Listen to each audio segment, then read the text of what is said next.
a day.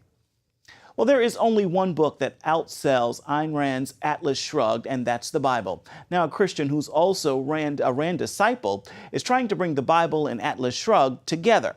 Though Rand was a fanatic atheist, she was a fierce believer in liberty, limited government, and the free market, all things conservative Christians love as well. Our Paul Strand talked to this believer in both Rand and Jesus. We're speaking with Mark David Henderson, the author of The Soul of Atlas. Mark, basically, you are a Christian, but also you believe in the teachings of Ayn Rand. Is that true, the woman who wrote Atlas Shrugged?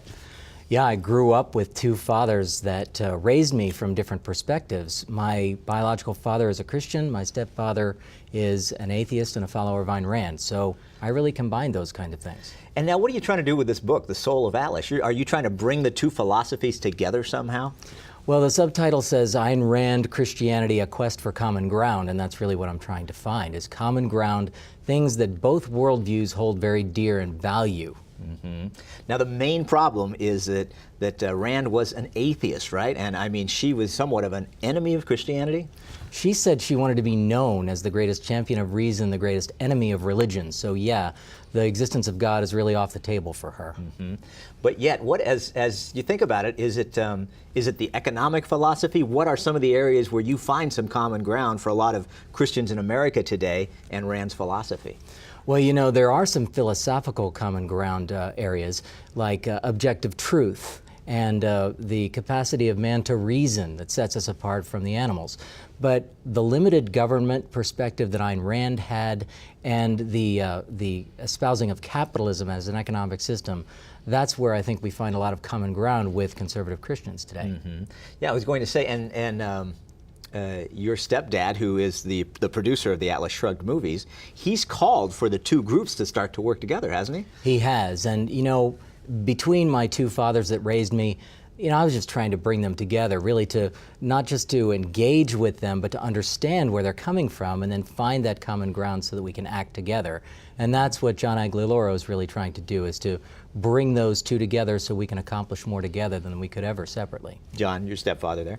And now the thing is that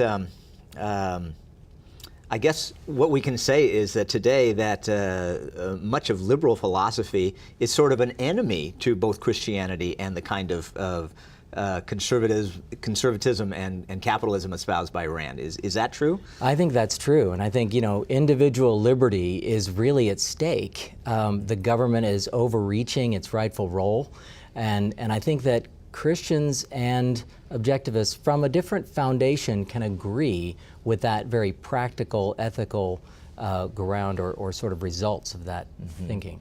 Do you see, are there famous people today in politics that we know of that are Christians that are also believers in Rand's philosophy?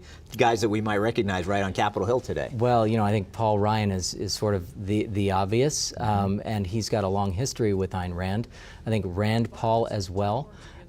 So I think, yes, there are people who believe that there's common ground, don't necessarily agree with everything on either side, but it's not an all or nothing thing. Yeah, and Rand Paul, in fact, his name, he said, is not actually after Ayn Rand. Oh, it's not. But there was a YouTube video where he dispels that.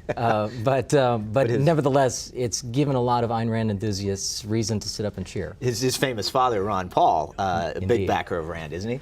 He's, you know, he's really well aligned with all of the things that she said, not necessarily per se.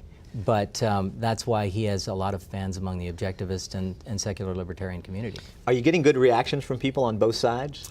Yes. In fact, the most encouraging thing for me is that some of the myths and misunderstandings about Christianity that objectivists have, Ayn Rand philosophy enthusiasts have, are being dispelled, and vice versa. So I think that's a win as long as we can continue to engage and ultimately get to a place where we can accomplish more together. All right. Well, thank you so much. We've been talking with Mark David Henderson, the author of The Soul of Atlas.